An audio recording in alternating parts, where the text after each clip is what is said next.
Good morning students, मैं हूं आमिर। मैं पढ़ा रहा हूं आपको मैथमेटिक्स लीनियर इक्वेशंस। इससे पहले आपके पास दो पार्ट आए हैं। आज हम लेकर आए हैं पार्ट नंबर 3। पार्ट नंबर 2 में हमने एक्सरसाइज 3.2 के क्वेश्चन नंबर 5 तक कर लिया था। एक्सरसाइज 3.2 के क्वेश्चन नंबर 5 तक हमने क्वेश्चन कर लिए थे। अब हम करेंगे क्वेश्चन नंबर 6। और क्वेश्चन नंबर 6 में हमसे क्या कहा गया है, हमको एक लीनियर इक्वेशन दी गई है 2x + 3y - 8, 2x + 3y - 8 = 0। और हमसे कहा गया है कि इसके लिए एक और सेकंड इक्वेशन कंस्ट्रक्ट करिए या लिखिए जो कि 2 वेरिएबल्स में हो।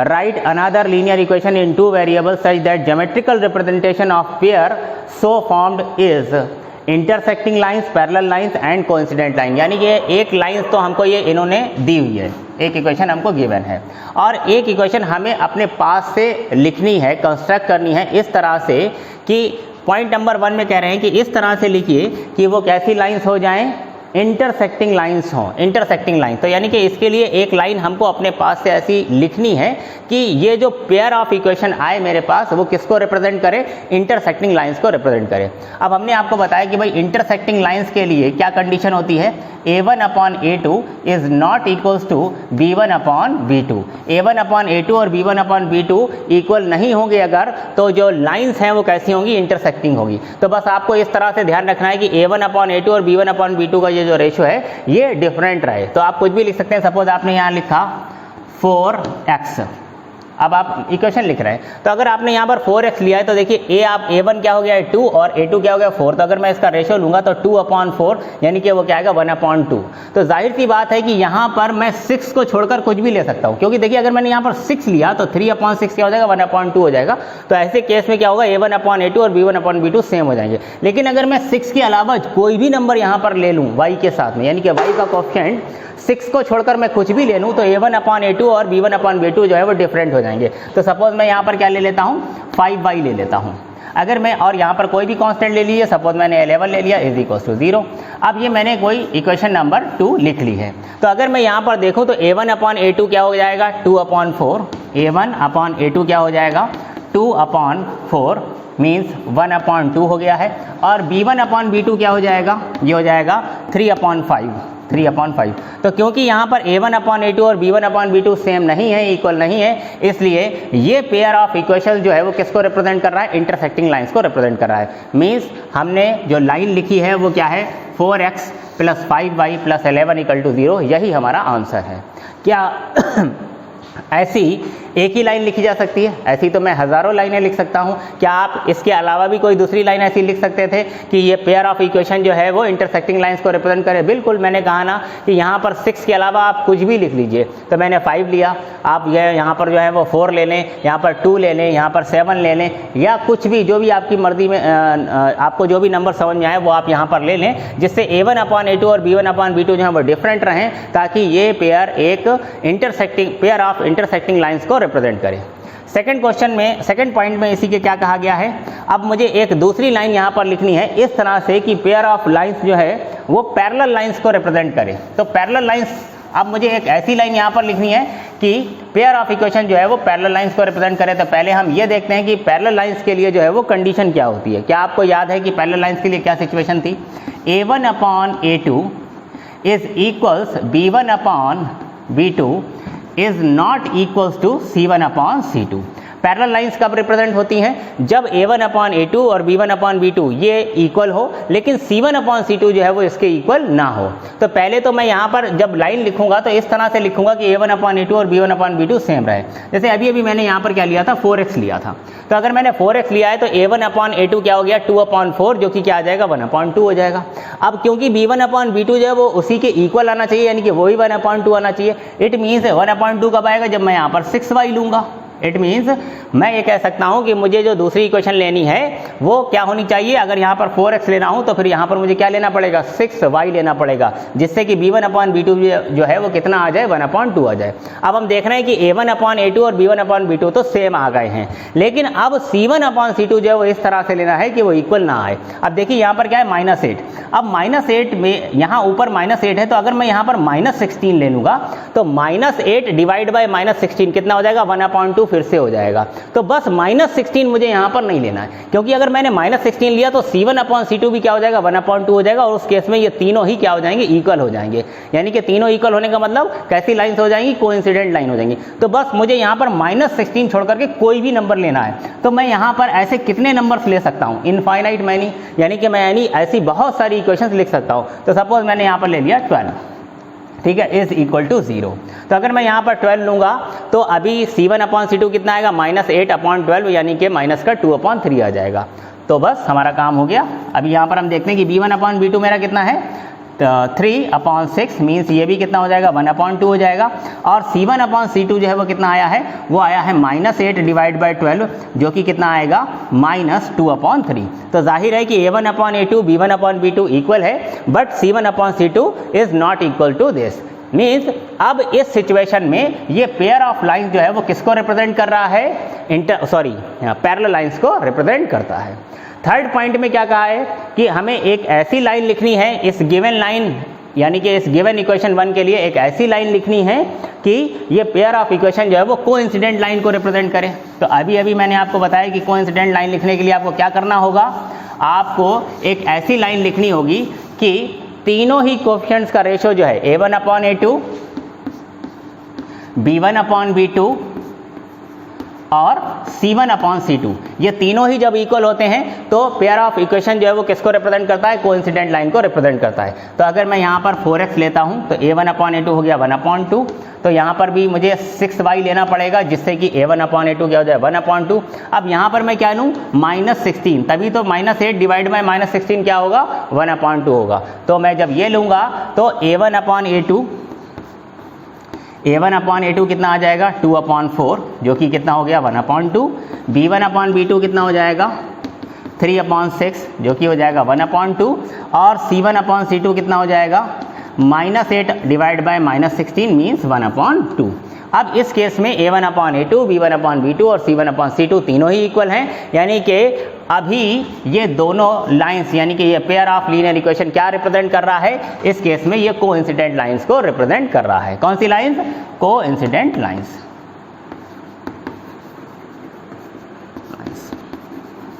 तो ये लाइन जो आपने लिखी है यही हमारा क्या है, आंसर है। ठीक है, आइए देखते हैं नेक्स्ट क्वेश्चन। जो क्वेश्चन नंबर 6 है, इसमें आपको दो लाइंस दी हुई हैं और इसका कहा गया है कि ग्राफिकल सोल्यूशन ने इक्वेशंस मुझको दी गई हैं x - y + 1, x - y + 1 is equal to 0 and 3x + 2y - 12 is equal to 0। ये दो इक्वेशन दी हैं। Draw the graph of the equation, यानी कि पहले तो हमें क्या करना है, इन दोनों इक्वेशंस का ग्राफ बनाना है।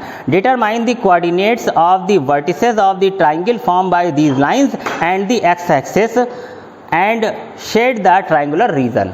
तो इन दोनों लाइंस और एक्स एक्सिस से बनने वाले ट्राइंगल के वर्टिसेस हमको बताना है और फिर उस पूरे ट्राइंगल को क्या करना है, शेड करना है। तो देखिए, वैसे तो इस क्वेश्चन को हम ग्राफ पेपर पर ही कर पाएंगे, बोर्ड पर करना इसको थोड़ा सा मुश्किल है, लेकिन इस क्वेश्चन को करना कैसे है वो हम आपको बता रहे हैं। देखिए, ग्राफ बनाना तो आपको आता है, तो मान लीजिए कि ये हमारा क्या है, एक रफली डायग्राम तो मैं यहाँ पर बना ही सकता हूँ। ये मैंने कोऑर्डिनेट सिस्टम ले लिया है, ठीक है, ये हमारा ओरिजिन हो जाएगा O, और ये जो इक्वेशन 1 है और जो इक्वेशन 2 है, एक रफ डायग्राम मैं बनाकर दिखाता हूँ आपको। तो अगर मैं इक्वेशन 1 के लिए देखूँ तो जब मैं इसकी टेबल बनाऊँगा x और y के लिए, आप थोड़ा डिटेल में करेंगे, मैं इसे थोड़ा सा शॉर्टकट में कर रहा हूँ।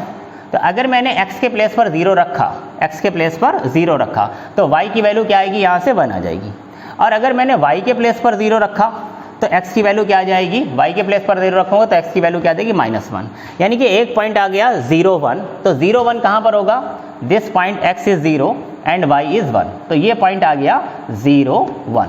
ठीक है, और दूसरा पॉइंट है -1, 0, तो x जो है वो कितना है, -1, और y जो है वो क्या है, 0। ये दूसरा पॉइंट हो गया, दिस इज -1, 0। ठीक, अब ये दोनों पॉइंट है, इन दोनों पॉइंट्स को मैं अगर ज्वाइन करूं तो इस तरह की एक स्ट्रेट लाइन बन रही है। ये कौन सी लाइन आ गई, इक्वेशन नंबर 1, जिसकी इक्वेशन क्या है, x - y + 1 = 0, x minus Y plus 1 is equals to 0। ठीक है, इसी तरह से जो दूसरी लाइन है, इस दूसरी लाइन को अगर मैं देखूं, इसके लिए भी मैं एक टेबल बनाऊंगा। मैंने जब आपको ग्राफ का एक क्वेश्चन बताया था तो मैंने बताया था आपको कि किसी इक्वेशन को रिप्रेजेंट करने के लिए 2 पॉइंट ही सफिशिएंट है। हालांकि आप ग्राफ को अच्छा करना चाहते हैं तो आप 2, 3, 4 मतलब 2 से ज़्यादा पॉइंट भी ले सकते हैं, लेकिन 2 पॉइंट सफिशिएंट होते हैं किसी लाइन को प्लॉट करने के लिए ग्राफ पेपर पर।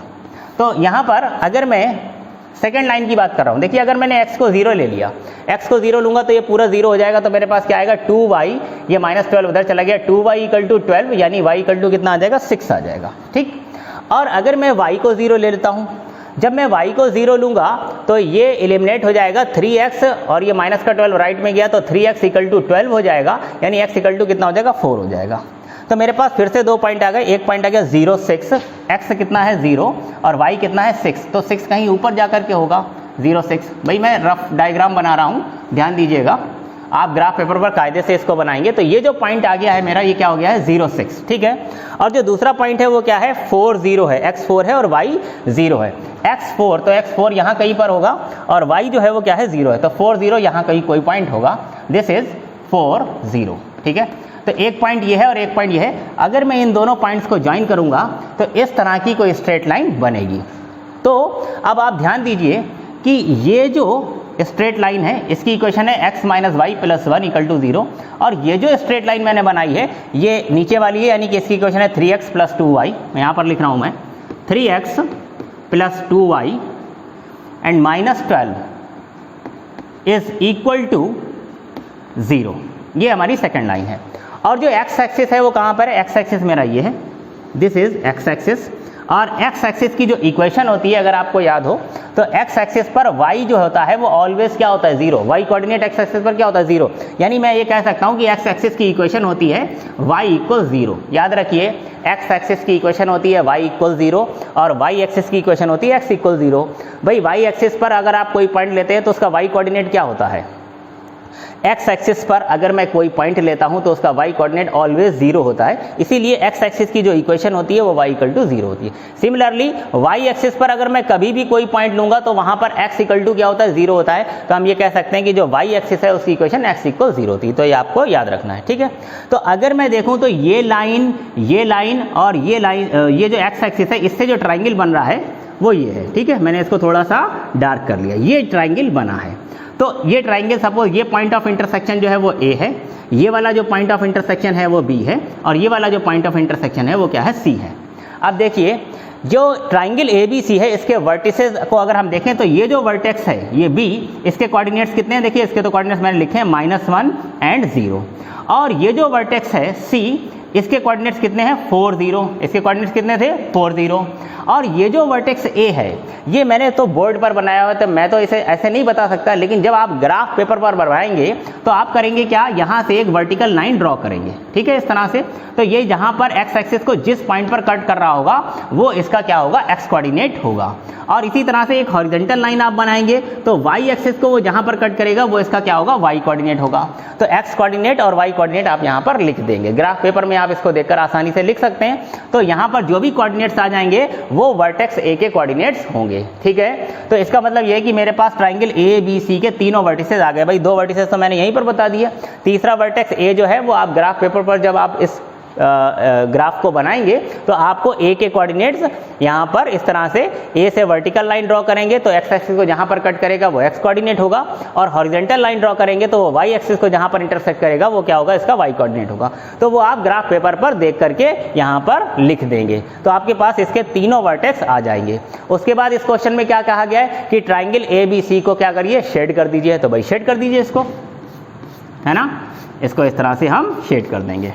ठीक है भाई, तो ये आपका क्वेश्चन कंप्लीट हुआ, साथ ही साथ ये एक्सरसाइज भी कंप्लीट हुई।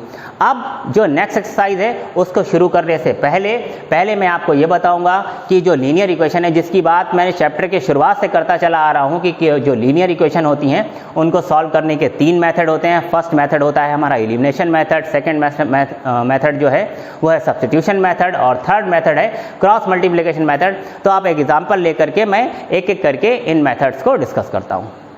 तो मैंने एक बहुत ही आसान सा एग्जांपल लिया है। बहुत सारे बच्चे मैं जानता हूं कि इसको आसानी से ईजिली इसको सॉल्व कर सकते हैं, लेकिन मेरा मकसद है आपको मेथड को समझाना, इसलिए मैं एक ईजी एग्जांपल से शुरुआत करता हूं। सबसे पहला जो मैंने मेथड लिया है वो क्या लिया है, एलिमिनेशन मेथड। और एलिमिनेशन मेथड जैसा कि नाम से पता चल रहा है कि इसमें एलिमिनेट करना है। देखिए हमने इससे पहले 8th क्लास में पढ़ा था कि अगर कोई linear equation in one variable है तो उसे हम सॉल्व कर सकते हैं। फॉर एग्जांपल जैसे मैंने यहाँ पर लिखा 2x - 3 = 11 और मैं कहूँ कि इसे सॉल्व करो, तो भाई इस linear equation in one variable को हम सॉल्व करना जानते हैं अच्छे से। तो एलिमिनेशन मेथड में हम क्या करते हैं कि किसी एक वेरिएबल को एलिमिनेट कर देते हैं, कैंसिल आउट कर देते हैं, ठीक है। जब एक वेरिएबल एलिमिनेट हो जाएगा तो इक्वेशन जो बचेगी उसमें सिर्फ एक ही वेरिएबल रह जाएगा, और जब इक्वेशन में सिर्फ एक वेरिएबल रह जाएगा तो उसे सॉल्व करना हमको आता है। तो एलिमिनेशन में हम क्या करते हैं, एक वेरिएबल को एलिमिनेट करते हैं। अब एलिमिनेट करने का क्या तरीका होता है, देखिए यहाँ पर अगर हम देखें तो आप एलिमिनेट तब कर सकते हैं जब वेरिएबल इक्वल हो। आपको क्या करना होता है, सबसे पहले ये चेक करना होता है कि कौन सा वेरिएबल इक्वल है। अगर इक्वल नहीं होगा तो आपको इक्वल बनाना पड़ेगा। तो जो एग्जांपल लिया है उसमें अच्छी बात यह है कि यहाँ पर अगर हम देखें तो इक्वेशन नंबर 1 और इक्वेशन नंबर 2 दोनों में ये x जो है वो इक्वल है। भाई ऊपर भी कितने x हैं, एक ही x है और नीचे भी एक ही x है। और अगर हम y की बात करें तो y भी इक्वल है, यहाँ भी एक ही y है और यहाँ भी एक ही y है। तो अच्छी बात यह है कि यहाँ पर दोनों ही वेरिएबल इक्वल हैं। अगर इक्वल नहीं होते हैं तो हमको इक्वल करना पड़ता है कोई भी एक वेरिएबल हमको इक्वल करना पड़ता है, दोनों नहीं। जिसको हम कैंसिल आउट करना चाहते हैं, जिस वेरिएबल को हम एलिमिनेट करना चाहते हैं, हमें उसको इक्वल करना पड़ता है।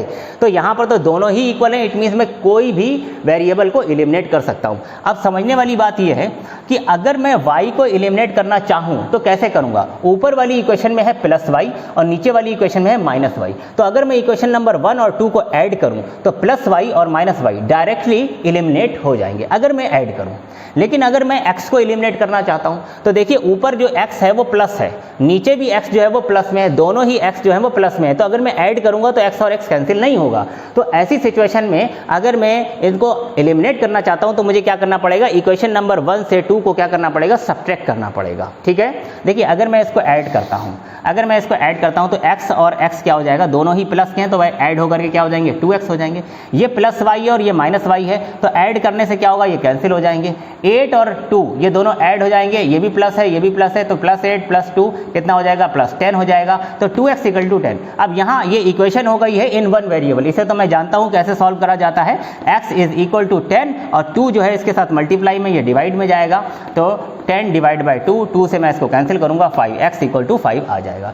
लेकिन अगर कोई बच्चा ये सोचे कि भाई y को ही क्यों एलिमिनेट किया, मैं x को एलिमिनेट करना चाहता हूं। तो अगर हम x को एलिमिनेट करना चाहते हैं तो जैसा मैंने कहा अभी कि x जो है यहाँ पर भी x प्लस में है और यहाँ पर भी x प्लस में है, तो ऐड करने से एलिमिनेट नहीं होगा। तब आपको क्या करना होगा, इक्वेशन नंबर 1 में से इक्वेशन नंबर 2 को क्या करना होगा, सब्ट्रैक्ट करना होगा।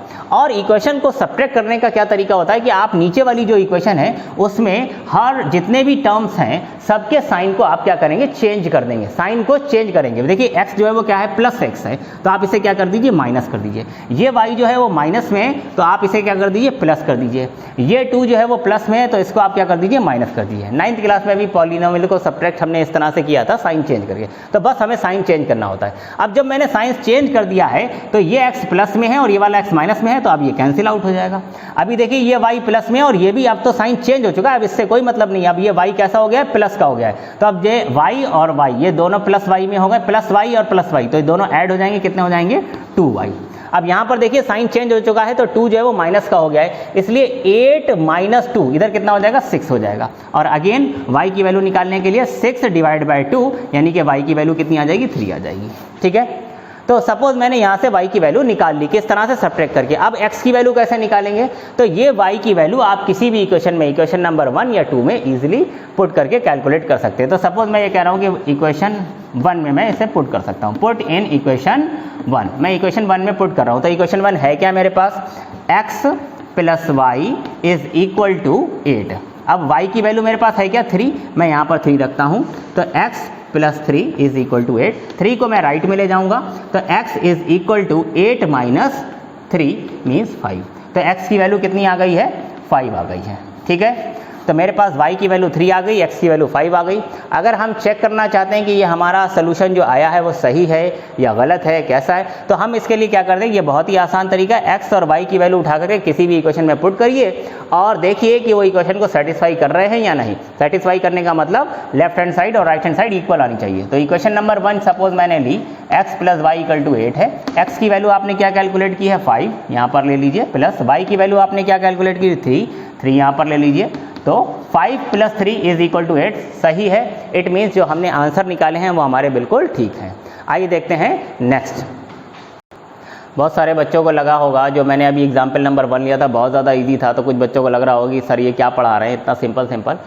तो भाई वो मेथड को समझाने के लिए था। अब थोड़ा सा मैंने एक थोड़ा सा मतलब कि बड़ा क्वेश्चन ले लिया है, कह सकते हैं कि यहाँ पर एक इक्वेशन हमको दी है 2x + 5y is equal to 9 और सेकंड इक्वेशन है 7x + 3y इक्वल टू 23 और फिर से मुझे इसे सॉल्व करना है एलिमिनेशन मेथड से। तो देखिए मैंने एलिमिनेशन मेथड में आपको क्या बताया था कि किसी एक वेरिएबल को एलिमिनेट करना होता है। आप याद रखिए सारी बातें। एलिमिनेशन मेथड का क्या मतलब होता है कि किसी एक वेरिएबल को एलिमिनेट करना है, लेकिन एलिमिनेट तब होगा जब कोई वेरिएबल इक्वल होगा। जिस वेरिएबल को भी आप एलिमिनेट करना चाहते हैं आपको क्या करना होगा, उस वेरिएबल को इक्वल करना होगा। दोनों इक्वेशन में वो वेरिएबल कैसा होना चाहिए, इक्वल होना चाहिए। इक्वल होने के बाद आप देखिए कि अगर वेरिएबल्स अपोजिट साइन में है, यानी कि एक प्लस में और एक माइनस में, तो आप ऐड कर दीजिए, कैंसिल आउट हो जाएंगे। लेकिन अगर दोनों सेम साइन में हैं, दोनों पॉजिटिव हैं या दोनों ही निगेटिव हैं, तो फिर वो ऐसे तो कैंसिल आउट होंगे नहीं। तो आपको क्या करना पड़ेगा, इक्वेशन 1 में से इक्वेशन 2 को सब्ट्रैक्ट करना होगा। और सब्ट्रैक्ट करने का क्या मतलब होता है कि जो इक्वेशन नंबर 2 है, यानी कि जो इक्वेशन नीचे लिखी हुई है, आप उसके साइन को चेंज करके आप उनको सॉल्व कर देंगे। ठीक है, तो सबसे पहला काम हमारा क्या होता है, यहां पर किसी एक वेरिएबल को इक्वल करना होता है। तो अगर हम यहां पर देखें तो यहां पर x इक्वल नहीं है, ऊपर क्या है 2x है, नीचे क्या है 7y है। y को देखें तो वो भी इक्वल नहीं है, यहां पर है 5y और यहां पर 3y, तो कोई भी वेरिएबल इक्वल नहीं है। तो इक्वल करने के लिए हम क्या कर सकते हैं, तो देखिए अगर सपोज हमारे माइंड में ये आ रहा है कि भाई मैं x को इक्वल करूंगा, तो x को इक्वल करने का बहुत आसान तरीका है। आप ऊपर वाली इक्वेशन में देखिए कि x का कोएफिशिएंट क्या है 2, ऊपर वाली यानी इक्वेशन नंबर 1 में x का कोएफिशिएंट क्या है 2। तो अगर यहां पर x के साथ 2 है तो इस 2 की मल्टीप्लाई आप नीचे वाली इक्वेशन यानी कि इक्वेशन नंबर 2 से करेंगे, और नीचे वाली इक्वेशन में x का कोएफिशिएंट क्या है 7, तो इस 7 की मल्टीप्लाई इक्वेशन नंबर 1 से कर देंगे। ठीक है, यानी कंप्लीट इक्वेशन को मल्टीप्लाई करना, यानी कि 2 को सिर्फ x से मल्टीप्लाई कर दिया, बाकी सब छोड़ दिया। भाई 2 से मल्टीप्लाई मैं इक्वेशन नंबर 2 में कर रहा हूं, तो इक्वेशन नंबर 2 में मल्टीप्लाई करने का मतलब कि कंप्लीट इक्वेशन में मल्टीप्लाई करूंगा। इसी तरह से 7 से इक्वेशन 1 में मल्टीप्लाई करने का मतलब है कि कंप्लीट इक्वेशन में मल्टीप्लाई करूंगा। अगर मैं ऐसा करता हूं तो x जो है वो इक्वल हो जाएगा, क्योंकि 7 की जब 2 से मल्टीप्लाई होगी तो ये 14x हो जाएगा, और 2 की 7 से मल्टीप्लाई होगी तो ये भी 14x हो जाएगा। तो आइए देखते हैं कि ये कैसे होगा। तो 7 से इक्वेशन 1 में जब मैं मल्टीप्लाई करूंगा तो 7 × 2 14x, 7 की जब 5 से मल्टीप्लाई होगी तो 7 × 5 35y इक्वल्स 7 की हम 19 से मल्टीप्लाई करेंगे तो ये 70 एंड 63, तो कितना हो जाएगा 133। ठीक है, ये हमारी कौन सी इक्वेशन है, इक्वेशन नंबर 1। उसके बाद मैं 2 से इस इक्वेशन नंबर 2 में मल्टीप्लाई करूंगा तो ये कितना हो जाएगा 2 × 7 यानी कि 14x, और 2 की 3y से मल्टीप्लाई करूंगा तो ये हो जाएगा 6y, 2 की 23 से करेंगे तो ये आ जाएगा 46। ये आ गया इक्वेशन नंबर 2। तो भाई एक वेरिएबल जो है यहाँ पर इक्वल हो गया है। कौन सा वेरिएबल इक्वल हुआ है, कौन सा वेरिएबल इक्वल हुआ है, x इक्वल हुआ है। तो ऊपर अगर आप देखें तो जो 14x है वो कैसा है, प्लस में है, नीचे जो है वो 14x है लेकिन वो भी प्लस में, इसलिए ऐड करके तो कैंसिल आउट हो नहीं सकते। तो मुझे क्या करना होगा, इक्वेशन नंबर 1 में से इक्वेशन नंबर 2 को सब्ट्रैक्ट करना होगा। सब्ट्रैक्ट करने का तरीका मैंने क्या बताया आपको, साइन चेंज करने पड़ते हैं। तो जो प्लस में है उसे माइनस कर दीजिए, जो माइनस में है वो प्लस कर दीजिए। तो ये 14x प्लस का था, मैंने इसको माइनस कर दिया, ये प्लस है इसे आप माइनस कर दीजिए, ये 46 प्लस है आप इसे भी माइनस कर दीजिए। जब आपने इसको माइनस 14x कर दिया है तो अब तो ये कैंसिल हो जाएगा। अब ये 35y है और ये देखिए ये माइनस 6y है, तो 35 है और ये माइनस का 6y, ये प्लस का है ये माइनस का है। तो 35 में से 6 को आप क्या करेंगे, सब्ट्रैक्ट करेंगे, तो 35 माइनस 6 कितना हो जाएगा 29y। ठीक है, इधर 133 में से मुझे 46 माइनस करना है, तो ये कितना हो जाएगा 83 + 4 87 है ना, सॉरी 13 माइनस 6 हो जाएगा 7 और यस 87। ठीक है, तो y की वैल्यू कितनी आएगी 87 डिवाइड बाय 29। y की वैल्यू कितनी आ जाएगी 87 डिवाइड बाय 29। तो 9 3 दा 27 और 60। ठीक है, तो 29 3 दा 3 टाइम्स चला जाएगा, तो y की वैल्यू मेरे पास कितनी आ गई है 3 आ गई है, y की वैल्यू 3 आ गई है। अब y की वैल्यू मेरे पास आ गई है तो मैं x की वैल्यू कैसे निकालूंगा? y की वैल्यू मैं इक्वेशन नंबर 1 या इक्वेशन नंबर 2 कहीं भी पुट करूंगा तो ये इक्वेशन जो है वो 1 वेरिएबल में कन्वर्ट हो जाएगी और मैं इसमें से क्या करूंगा? x निकाल लूंगा। मैं करके दिखाऊं क्या? चलिए कर देते हैं यहाँ पर जल्दी से। इक्वेशन नंबर 1 लेता हूं तो इक्वेशन नंबर 1 क्या है? 7x प्लस 3y, तो 3y, y की वैल्यू कितनी आई है? 3, तो y के प्लेस पर 3 रखा, इज इक्वल्स टू 23। ठीक है भाई, तो 3 3 का कितना हो गया? 9, और ये 9 राइट में जाएगा तो सब्ट्रैक्ट होगा, तो 23 माइनस 9 कितना हो जाएगा? 14, और x की वैल्यू कितनी आ जाएगी? 14 डिवाइड बाय 7 मीन्स x की वैल्यू क्या आ जाएगी? 2, तो x की वैल्यू आ गई 2। तो मैंने y की वैल्यू इक्वेशन नंबर 1 में पुट की। ये ज़रूरी नहीं कि आप 1 में पुट करें, आप इसे जो है वो 2 में भी पुट कर सकते हैं। तो भाई ये जो क्वेश्चन मैंने किया, मैंने किस तरीके से किया? मैंने यहाँ पर x को इक्वल किया था और उसको एलिमिनेट कर दिया। लेकिन अगर कोई बच्चा x को एलिमिनेट नहीं करना चाहता, वो चाहता है कि मैं y को एलिमिनेट करूँ, तो अब y को एलिमिनेट करने के लिए क्या करना होगा? मुझे y को इक्वल करना होगा। भाई एलिमिनेट वही होगा जो इक्वल होगा। अगर आप y को इक्वल करना चाहते हैं तो मेथड आपका सेम रहेगा। ऊपर वाली इक्वेशन में y का कोएफिशिएंट क्या है? 5, तो इसके कोएफिशिएंट से नीचे वाली इक्वेशन को मल्टीप्लाई कर देंगे, और नीचे वाली इक्वेशन में y का कोएफिशिएंट क्या है? 3, तो इसकी मल्टीप्लाई मैं ऊपर वाली इक्वेशन में कर दूंगा। ठीक है, इक्वेशन में करूंगा मीन्स कंप्लीट इक्वेशन में करूंगा, और इससे क्या होगा कि हमारा y इक्वल आ जाएगा। आइए देखते हैं, 3 से मल्टीप्लाई अगर मैं करूं तो कितना हो जाएगा? 3 2 6x plus 3 5 15y is equals 3 into 19 57। This is equation number 1। 5 से इक्वेशन नंबर 2 को मल्टीप्लाई करेंगे, 5 7 35x, 5 3 15y, 5 into 23 तो कितना हो जाएगा? 115। This is equation number 2। ठीक है, अब फिर से कौन सा वेरिएबल इक्वल हो गया है? आपका y जो है वो इक्वल हो गया है। लेकिन अगर आप ऊपर वाली इक्वेशन में देखें तो y जो है 15y जो है वो प्लस में है, नीचे वाली इक्वेशन में भी 15y जो है वो क्या है? प्लस में है। दोनों ही प्लस में है, तो ऐड करने से ये कैंसिल आउट नहीं होगा। तो इसके लिए मुझे क्या करना होगा? सब्ट्रैक्ट करना होगा इक्वेशन 1 में से इक्वेशन 2 को, और सब्ट्रैक्ट करने का मतलब साइन चेंज कर देंगे। तो मैं इसको माइनस कर रहा हूँ, ये प्लस है इसको माइनस कर दूंगा, ये भी प्लस है तो इसको भी माइनस कर दूंगा। देखिए मैं माइनस नहीं करता हूँ हमेशा, मैं क्या करता हूँ? साइन को चेंज करता हूँ। तो जो प्लस होगा उसे माइनस करिएगा, अगर कोई माइनस होता तो मुझे उसको क्या करना पड़ता? प्लस करना पड़ता। अब क्या करेंगे? देखिए ऊपर 6x प्लस में है और नीचे 35x जो है वो माइनस में है, तो 6 और माइनस 35x कितने हो जाएंगे? Minus 29x। ठीक है, y 15y और प्लस 15y और माइनस 15y कैंसिल आउट हो गए। ये है 57 और ये है माइनस का 115, तो ये प्लस में है और ये माइनस में है, तो इट मीन सब्ट्रैक्ट हो जाएगा। तो कितना हो जाएगा? 8 और 58 आ जाएगा ना? Okay, minus 58। माइनस का क्यों रहा? क्योंकि 115 जो है वो एक बड़ा नंबर है और ये माइनस में है, तो जाहिर सी बात है जो बड़ा होता है वही बचता है। तो यहाँ से अगर मैं x की वैल्यू निकालूं तो कितना आएगा? Minus 58 and divide by minus 29। Minus से माइनस कैंसिल एंड 29 2 58, तो x की वैल्यू कितनी आ गई है? 2 आ गई है। अब जब मेरे पास x की वैल्यू आ गई है तो मैं क्या करूँगा? x की वैल्यू इक्वेशन नंबर 1 या 2 में पुट करके y की वैल्यू कैलकुलेट कर सकता हूँ। तो ये काम तो आप कर ही सकते हैं। तो उम्मीद है कि एलिमिनेशन मेथड आपको अच्छे से समझ में आया होगा। अगर आपको समझ में नहीं आ रहा है या ज़रा सा भी डाउट है तो एक बार थोड़ा सा 10 मिनट पीछे रिवाइंड करिए इस वीडियो को और इसको एक बार फिर से देखिए, आपको कोई भी दिक्कत नहीं आएगी। और अब इस वीडियो को मैं यहीं पर रोकता हूँ, काफ़ी लंबी हो चुकी है। अब मैं नेक्स्ट वीडियो में कोशिश करूँगा कि एक ही वीडियो में मैं आपको सब्स्टिट्यूशन मेथड और क्रॉस मल्टीप्लिकेशन मेथड दोनों एक साथ बता दूँ। और जो भी वीडियोस आपके लीनियर इक्वेशन से अब तक आपको मिले हैं ये थर्ड पार्ट है, तो तीनों पार्ट्स को जो है आप अच्छे से देखिए और साथ साथ जो मैंने इसमें क्वेश्चन किए हैं उनको भी रिवीजन कीजिए और जो क्वेश्चन मैंने छोड़े हैं देखिए उनको आप ज़रूर कीजिए। आप मेरे सामने नहीं हैं, मैं आपको चेक नहीं कर पा रहा हूं कि आप कितनी स्टडी कर रहे हैं, लेकिन अगर आप रिवीजन नहीं करेंगे तो फिर जो मेहनत है वो सारी बर्बाद जाएगी। मेरी मेहनत तो बर्बाद जाएगी, लेकिन आप जो मुझे टाइम दे रहे हैं, टाइम तो दे रहे हैं ना, वीडियो आप देख रहे हैं तो इट मीन्स आप अपना टाइम तो जो है मुझको दे रहे हैं, तो वो आपका टाइम भी लॉस्ट होगा। देखिए मैथ जो है वो करने से आती है, सिर्फ देखने से या सुनने से मैथ नहीं आ सकती। आप क्लास अटेंड कर रहे हैं सिर्फ और प्रैक्टिस नहीं कर रहे हैं तो मज़ा बिल्कुल भी नहीं आएगा, ना मुझे मज़ा आएगा ना आपको मज़ा आएगा। अगर आप चाहते हैं कि आपके मैथ जो है वो नेक्स्ट लेवल पर पहुँचे तो उसके लिए आपको कॉपी पेन उठाना पड़ेगा, जी जान से जुटना पड़ेगा, आपको मेहनत करनी पड़ेगी, रजिस्टर्स को भर देना पड़ेगा। जब तक भाई मज़ा तो तब आता है जब 30-40 क्वेश्चन हम खूब प्रैक्टिस करते हैं, रोज़ डेली 30-40 क्वेश्चन करते हैं, रजिस्टर रजिस्टर भरने लगते हैं हमारे, तभी मैथ का मज़ा आता है। तो अगर आप चाहते हैं कि आप कुछ अच्छा परफॉर्म करें बोर्ड एग्जाम में, तो आपको इस बार बहुत सारे रजिस्टर भरने पड़ेंगे। Best of luck, thank you.